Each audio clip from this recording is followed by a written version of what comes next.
Coming up next is the Dr. Kim Taylor Show. Here's your chance to talk about what matters to you. Although you'll receive helpful advice from Dr. Kim, remember this is not to be construed as any form of psychotherapy, diagnosis or treatment, and cannot replace a therapeutic relationship with a mental health professional. You can reach Dr. Kim by calling 564-1290 or 866-564-1290. You can also listen live on the internet at drkimtaylorshow.com. Now, here's Dr. Kim.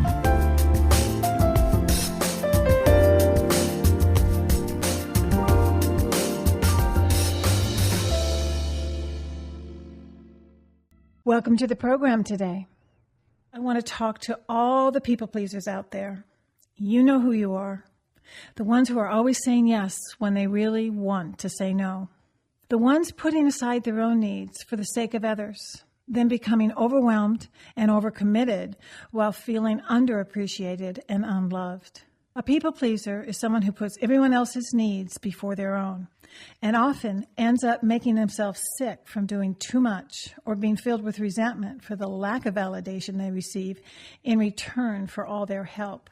Here's what I want to say to you. You have the right to say no. There, I said it. Listen again.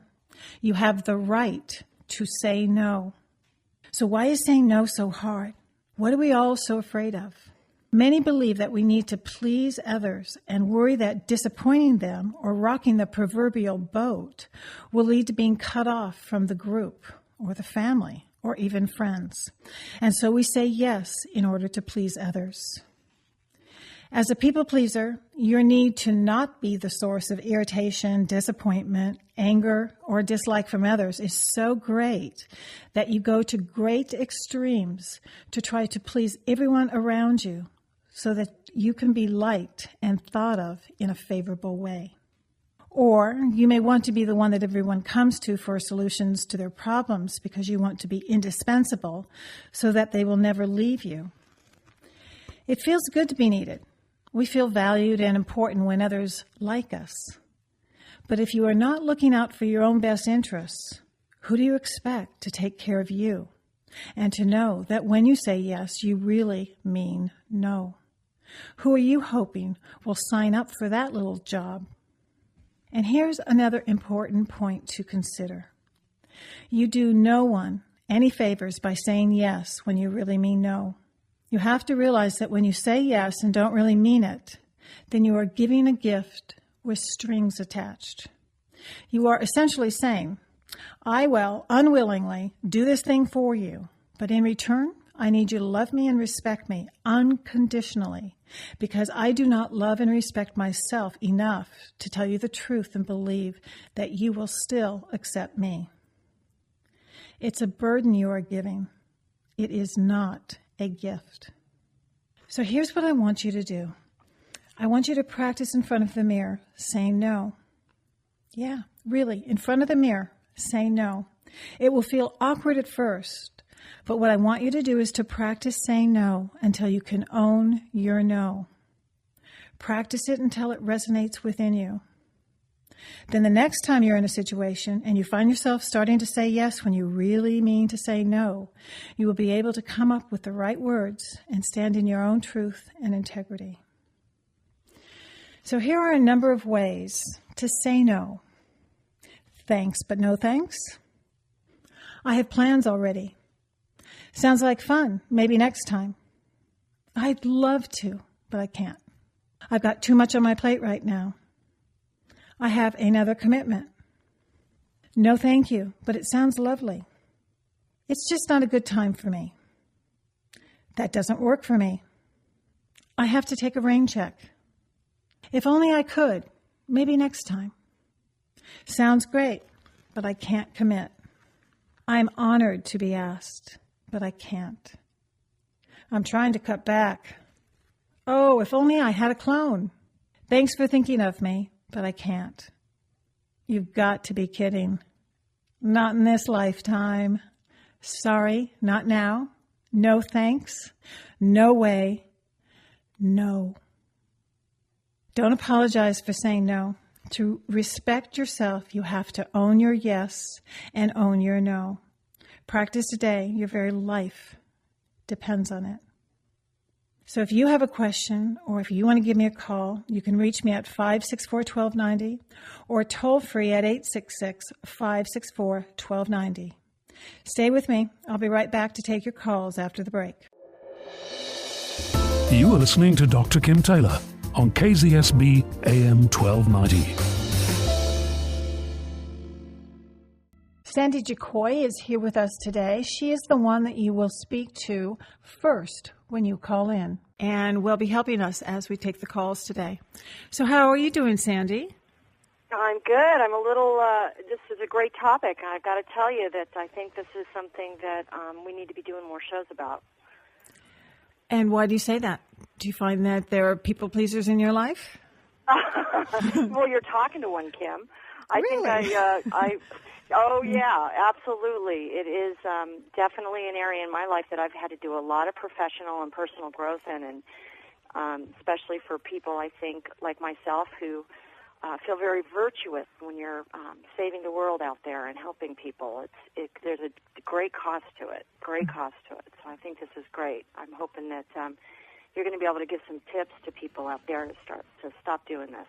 Mm-hmm. I think it is a tough thing for both men and women. Yeah, do you think there's gender differences in the way people play this out between men and women? Well, I think women are naturally groomed or conditioned to kind of please and to take care of and to help. So I think that they may fall more into doing this. Whereas men, I think men also want to please, but I think it kind of plays out in that men sometimes say yes, but they have no intention of following through. And women, on the other hand, when they say yes, they really feel like they have to follow through. That's what I noticed too. I know within my own work that I've done, I've learned that, losing myself in somebody else's request or demand, and it feels like an obligation. It feels like a have to as opposed to a will you, and causes a lot of anxiety and a lot of boundary failure, boundary issues. Well, we always have that need to please because we have the need to be loved. And we want other people to like us. And so we think that if we do what they want us to do, we will get that love. And that's what we're really seeking in all of this people-pleasing behavior.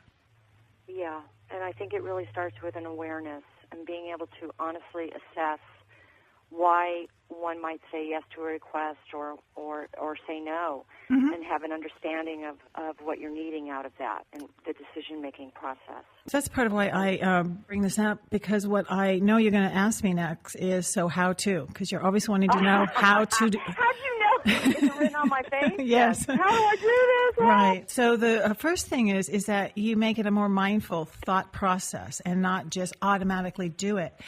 And I think one of the best things to do is at least give yourself that grace period, just that space to think rather than just emotionally react.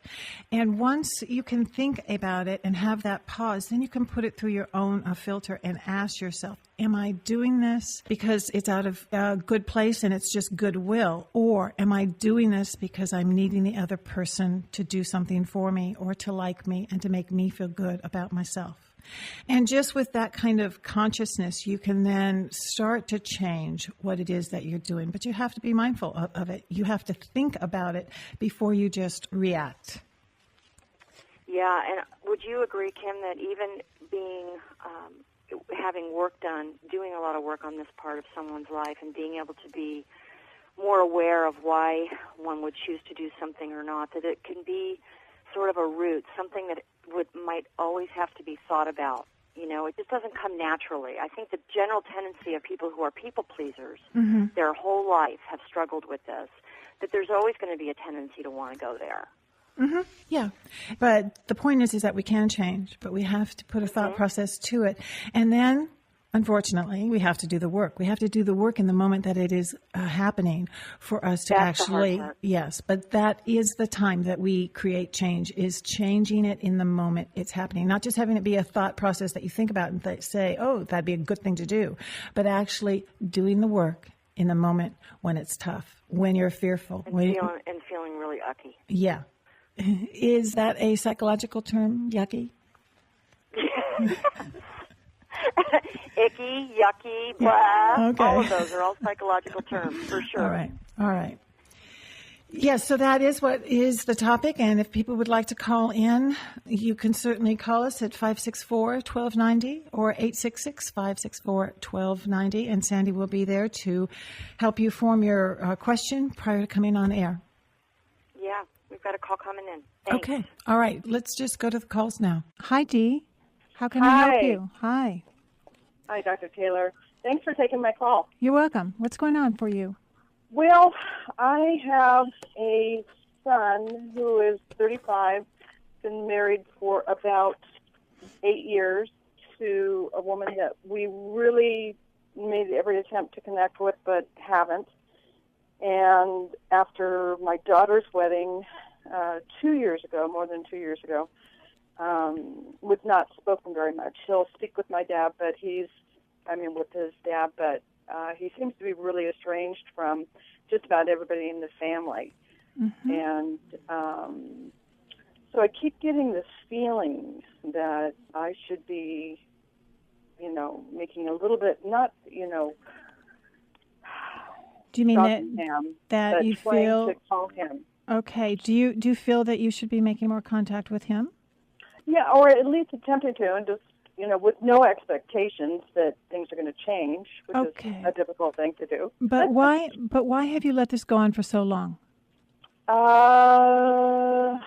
Because his wife is pretty volatile, and this has been the easier way. Okay. Do you? More painful, but easier. Okay. But do you want your son in your life? Yes. Okay. So it sounds like you're going to have to be the one to reach out. Well, I have, and the other part of the equation is he is willing when she doesn't know. Like if I call on my husband's cell phone, he'll talk to me. Because And if you call on your cell phone, what happens?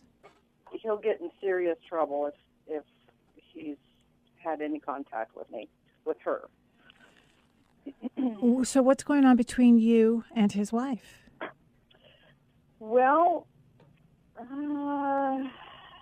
we've had a couple of toe-to-toes, you could say.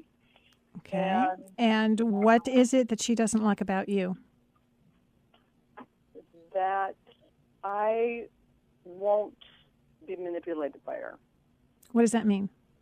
Well, she just kind of has this way of wanting everybody, like she has a pretty strong personality, and I do too. Okay. And that probably is where we clash, because I'll be the first one to say, no, that's not really what I want to do. I want to spend time with my grandkids, and I want to be swimming, and no, I don't want to go to Costco. Mm-hmm. Okay. And she can't push me around, so she didn't like it. Well, but the point is that you cannot push her either, and that you are going to need to be able to find a way to be with her or to like her, or at least just to be civil with her if you want to remain having this relationship with your son, because he is not going to leave her for you. And right. if I wouldn't expect that he would. I would love to see his family stay intact. Okay. And I would love to be at a point where I could be, just, in a room with her and be civil with her. Okay. Well, Dee, that is the part that you do have a control over. That is the part that you can do. You can be civil regardless of what she is doing, and that you have to just keep in mind that the bigger picture is you want to see your grandkids. She is the key in. You also want to stay in some kind of contact with your son. She also is the key in. So you are going to have to be able to get past her, and that means you're going to have to be the one that reaches out and is civil so that all of that can happen. Right, and I actually have heard that from we were in counseling with another therapist, and I really respect her. She's extremely talented, I believe, and that was her take on it too. That she is the key, and that would be great if I think we were dealing with a reasonable person. But I'm not sure we are. But Dee, just for you to go in there and be the voice of reason. She does not have to change for you to do this. So good luck with it. Thanks for calling in. This is Dr. Kim Taylor, and I'm on the phone with Lori. Welcome to the program, Lori. Thank you. What's on your mind? I have been divorced almost 3 years this month, and it wasn't something that I wanted. It was something that he wanted. Still don't have an explanation why, and just I'm really having a hard time letting go and hoping that somehow we're going to be reunited. Okay, so even after all this time, that's what you're holding out for? I think so. Do you have contact with him? Yes, in a way. His birthday was last week, and I texted him, and he responds, and that's about it at this point. We've talked, on and off, not much, but okay. there's some. And how often do you think about him? Every day. And when you're thinking about him, what are you thinking? Oh, I wonder what he's doing. Just thinking about our time that we were married, how long it was. Just wish. Part of it is just wishing that I had my old life back. Okay, but let me ask you a question about that old life. If you could have him back today, with everything that you know and exactly how he is, without any changes, would you want it? No. Okay. So what you're actually doing is that you're spending a lot of time really obsessing about the dream of what you wish it had been. And that you're really not living in the real world. You're letting your imagination take you away and really deprive you of moving on in your life. So you're putting a lot of energy into your obsession, and you're doing that in order to not feel lonely right now. Yes. Okay. But what you know is that he doesn't want you. He's moved on, right? Yeah. What was missing for you in this marriage? Love, affection, communication.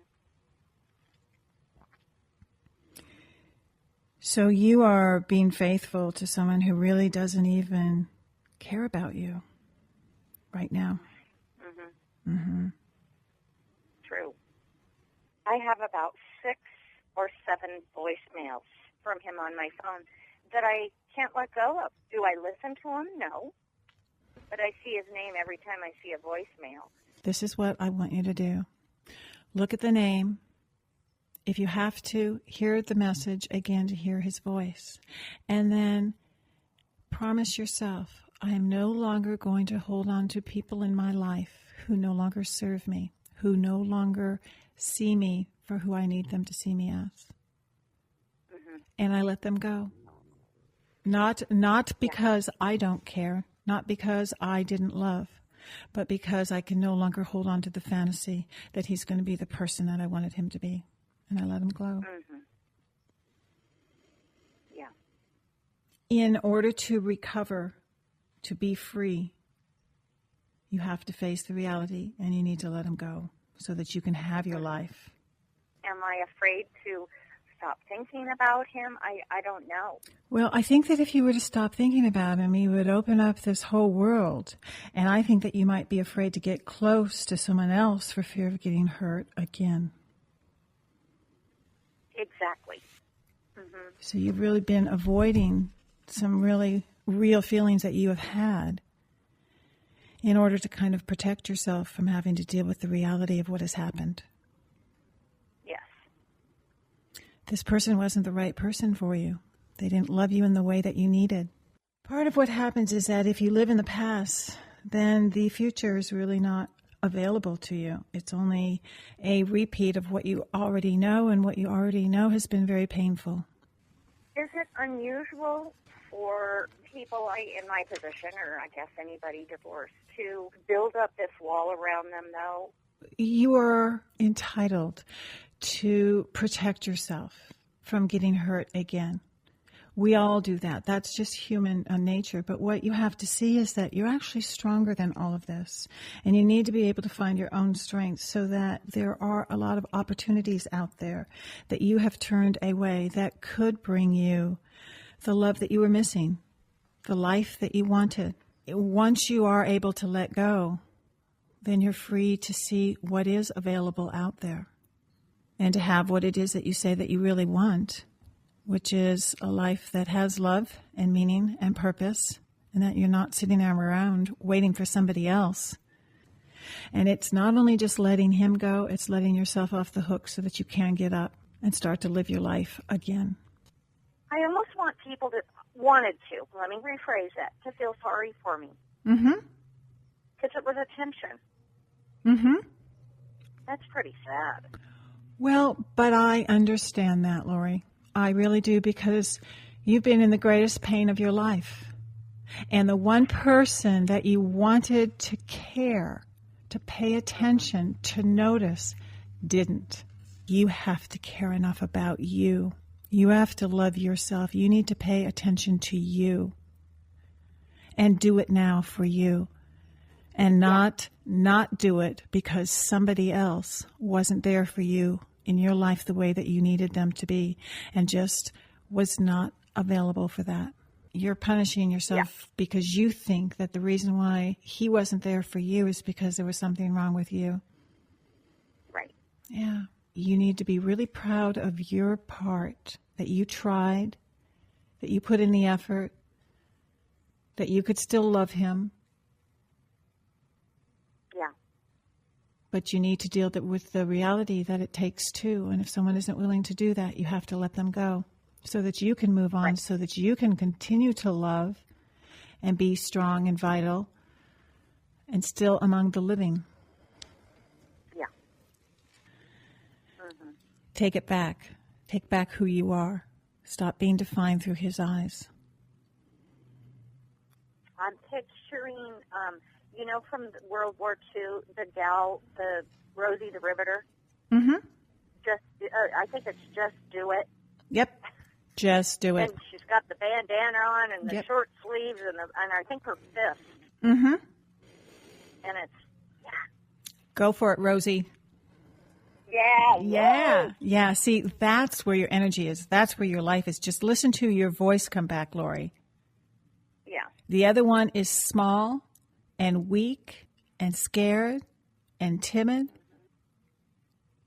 Go where the energy makes you move. That's your truth. Yeah. Okay, sister. All right, sister, go for it. Okay. I'm Kimberly Taylor, and you're listening to KZSB AM 1290. Hi, this is Dr. Taylor, and we're on the phone with Tess. Welcome to the program. Thank you, Dr. Taylor. I'm having a problem with my husband. He's really been working too hard, too long, and I just can't seem to get him to cut back. I mean, he keeps raising the bar on himself to do more. And I see that it's making a difference in his life. He's stressed. He's forgetting more. And I'm really concerned about him. Mm-hmm. And how old is he? He's 60. Okay. And how long have you seen this as a problem, that he's working too hard? Well, actually, I've seen it for about 30 years, but it's really taken its toll in the last 2 years. I mean, he can't remember things. He's tired all the time, and he's stressed. And I thought this was the time that we'd maybe slow down a little bit and he would start thinking about retirement. But it's really taking its toll. Okay. Do you think that you can see this from his perspective? Well, I try. You know, he wants to provide for us and everything, but everything in our retirement is in line, and I keep trying to talk him into slowing down, and he just won't. Okay, but what it sounds like to me is that you don't yet know why he won't slow down. What is going on in his head? How is he seeing it from his perspective? I think it's ego-based in a Well, way because Okay, what you just said, Tess, what you just said to me is that you think. What is missing from this is the fact that you don't know. It sounds like when you're going into this conversation with him, you are wanting him to think about things the way you see it.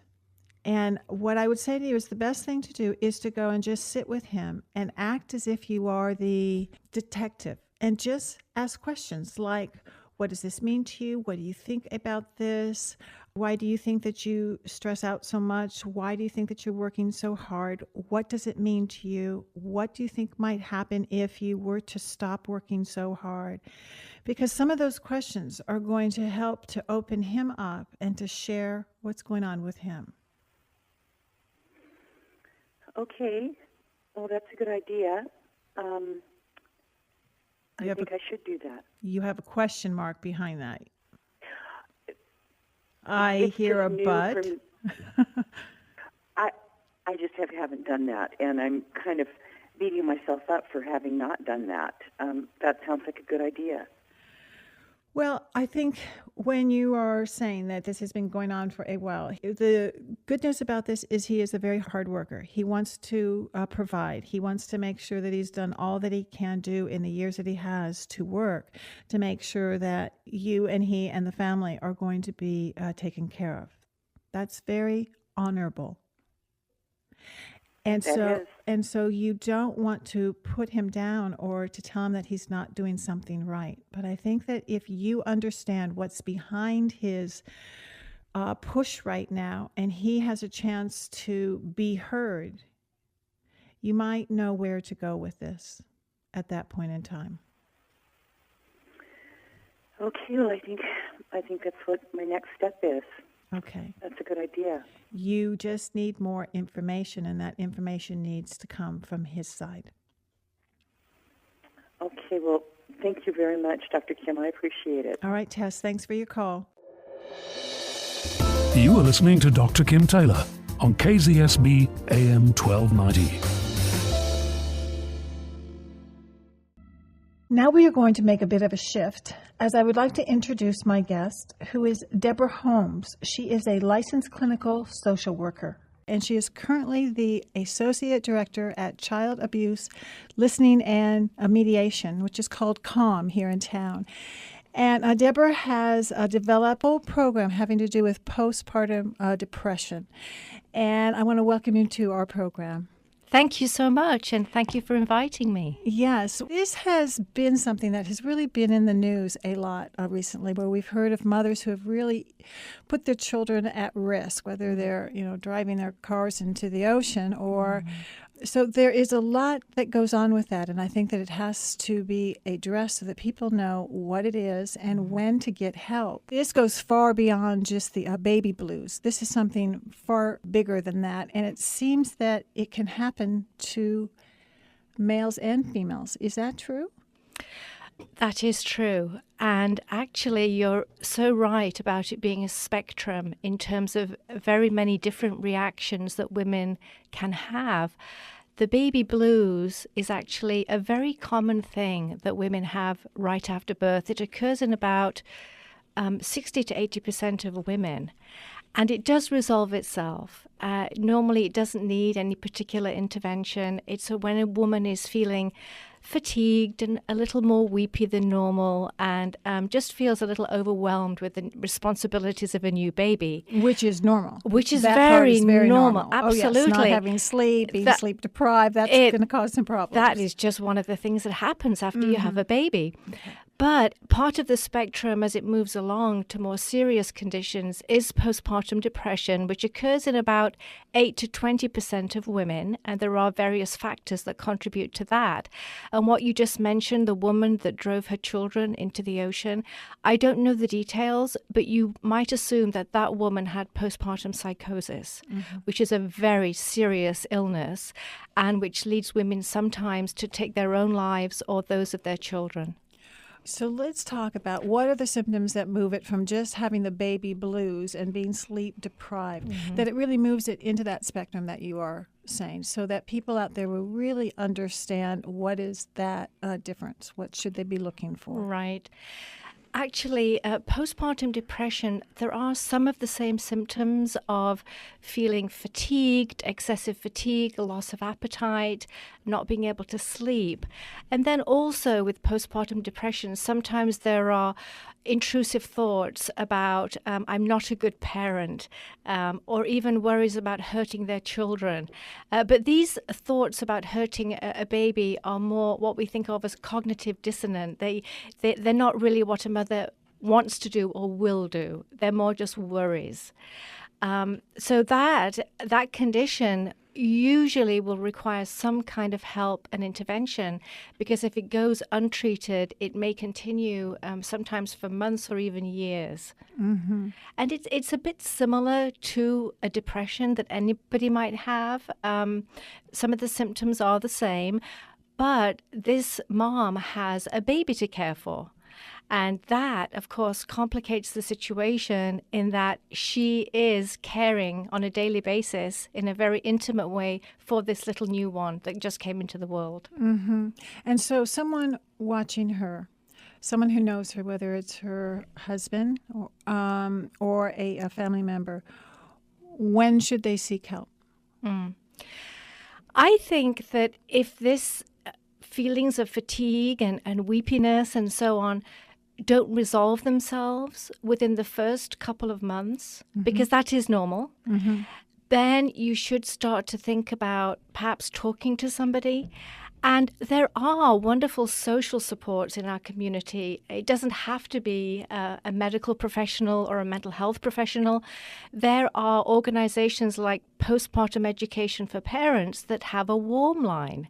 And people are available 24 hours to talk to somebody and talk to them about what they're going through. Sometimes just having your feelings normalized and being educated about what might be going on for you and trying to understand the various dynamics of why you may be feeling this way can be enormously helpful. However, if it proceeds and progresses and doesn't seem to be getting better, then a person might need mental health help, medical help, maybe a medication evaluation. Okay. And I actually like your term that it's a warm hotline. Meaning it's not a hotline, but it is a warm line that people can call and get support and get feedback, and to just know that they don't have to do this all on their own. They don't have to deal with the social stigma that there's something wrong with them, that this is something pretty normal that happens. But when it gets into that extreme state, when you are going to do harm to yourself or to others, that you really do need to be reaching out and finding help. That's quite right. And I think that there is still some stigma around this for mothers. I think that sometimes people feel, there are some myths out there about motherhood, about when you have your baby, it will be the most wonderful experience in the world. You'll fall in love with your baby. You will be so happy. This will be the fulfillment of your dreams. And sometimes actually it's the opposite. Women start to feel overwhelmed with the responsibility. Maybe there are conflicts in the relationship with the father. Maybe that mother is very isolated. Maybe she has a history of abuse in her own background. Maybe she has no extended family to look to for help. So all of these things can contribute to a feeling of, maybe I made a mistake. Maybe I didn't want to be a mom, and maybe I'm not very good at this. And so I think those myths out there about motherhood can actually contribute to making people feel worse. Parenting is stressful. And having a baby is a very big responsibility. So it's not surprising that mothers do feel overwhelmed at times. Okay, so those can be some of the causes. They can indeed. And we do know as well that if people are living in poverty or are in a relationship where there's domestic violence going on, or have other kind of risk factors in their lives, that can contribute to having an onset of postpartum depression. Okay. And what we do know is because a lot of people did speak out that this doesn't just happen to the poor. It is everyone that can be struck with this, and that even includes a lot of celebrities who have come out and really been able to help this by saying that they too have suffered from this. And I think that's very helpful, just to know that you aren't a bad person if this happens to you. Something is going on with you, and you do need to get the treatment, and you do need to get help. Absolutely. Brooke Shields did come out, and she wrote a book about her experience as well. And you're quite right, it cuts across all socioeconomic groups. Another factor that people perhaps don't think about is if they have any family history. Some of us have a genetic propensity more towards depression than others. And this can also affect you after having a baby. Having said that, women can have this condition when they've had no mental health history whatsoever. So it really does feel like almost like a random thing in a certain way. And it's so important for women to be educated that this could happen to them. All right. Well, we are going to take a quick break here, but I'm here with Deborah Holmes. And if you would like to reach CALM, you can certainly do so. Do you have the phone number for them to reach? I do. Okay. It's 965-2376. Okay. And we'll be right back after the break. You are listening to Dr. Kim Taylor on KZSB AM 1290. I am here with Deborah Holmes. She is the Associate Director at Child Abuse Listening and Mediation, also called CALM. And what does untreated postpartum depression do within families? How does it really affect the people within the families, and how does it affect the children? I'm so glad you asked that question, because untreated postpartum depression affects everyone in the family. It's not just the mother who's going through it. We know that marital satisfaction and relationships can be very stressed after the birth of a baby, even when everything is well.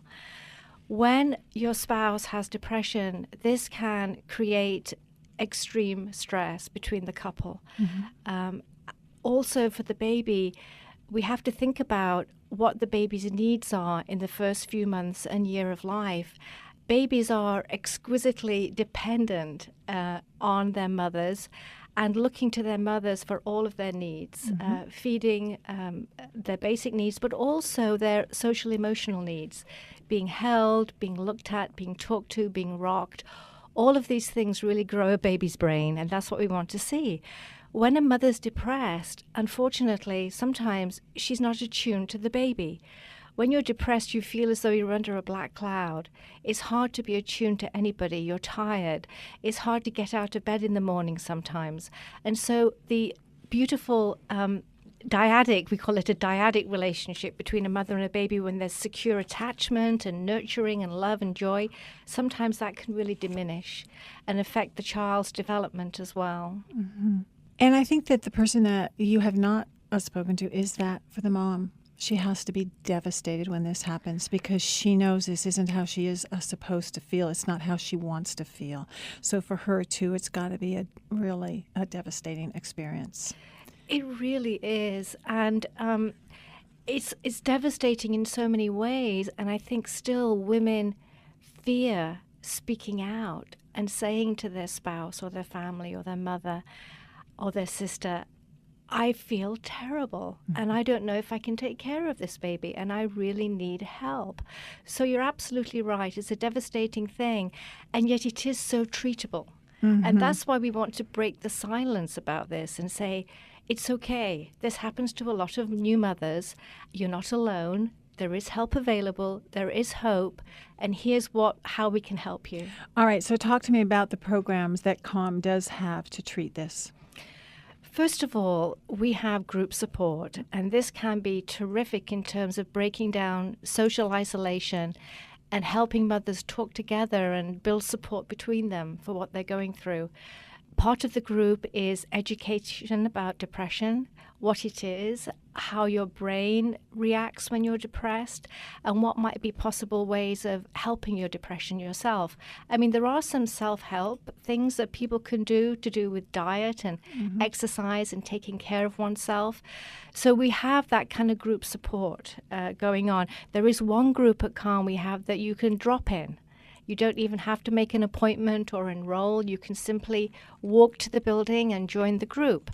This one is geared up for Spanish-speaking mothers because there is an English-speaking groups through PEP. So we try to complement the postpartum education for parents. We also have more intensive therapy for mothers and fathers who need more individualized help and treatment. And if the mother and baby need help together with the attunement and attachment relationship, we can also provide that. Deborah, I would like to thank you for coming in, and I think that if there was something that we wanted to say to anyone out there who was suffering from this, is there is help, and don't think that you need to do this all by yourself. Correct. Thank you so much, Kimberly. All right, thank you. We'll be right back after the break. You are listening to Dr. Kim Taylor on KZSB AM 1290. So as we come to a close, I want to thank again Deborah Holmes for coming in from Calm. If you would like to reach her or reach out and find out about some of the programs that they have there, you can reach them at 965-2376. And of course, that's at the 805-965-2376 number. And I will also post this on my website. So what else that we have talked about is you have to always please others. Do you always have to say yes, or can you actually learn to say no? And it's really important that you see trying to please all the people will mean that you will please no one, and that includes yourself. And it's very important to know that when you need to say no, it is your way of trying to define yourself and let others know what is okay and not. And if you think about this, you cannot be truly who you are meant to be if you're always trying to be a version of what you think everybody else needs you to be. So I'd really like you to think about that. It's a lot to talk about, and we will talk more about that in future programs. For now, I want to thank you that you have joined me, and I would welcome any of your comments. And if you have questions, you can email me at drkim@drkimtaylorshow.com. You can also go to my website to find out how to download the podcast or to listen to a previous show. And again, just go to drkimtaylorshow.com. It's all there. These shows are also rebroadcasts Thursday evenings at 10 p.m. and Sunday mornings at 9 a.m. right here at KZSB AM 1290. And as we close, I would like to thank our screener, Sandy Jacoy, for being here and taking your calls, and also my engineers, Mark Giles and Richard Dugan. Thank you all for all the help that you give me to get this on air. I'm Dr. Kim Taylor, and I will be back to take your calls next Thursday afternoon live at 5. And in the meantime, have a great week, but let me leave you with this. I want you to learn to say no. You want to be someone who can own their yes and own their no. So really be willing to tell your truth so that not only can you trust yourself, but others will also learn to trust you too. And know that you are not just saying yes to please them, that you are saying yes because you really mean it. And don't forget, nobody else has to change in order for you to get better. This is so true. If you want something to be different, you can change it and stop waiting for someone else to do it for you. Be the change that you want to create. Now go have a great week, and I'll be with you again next Thursday afternoon. Take care.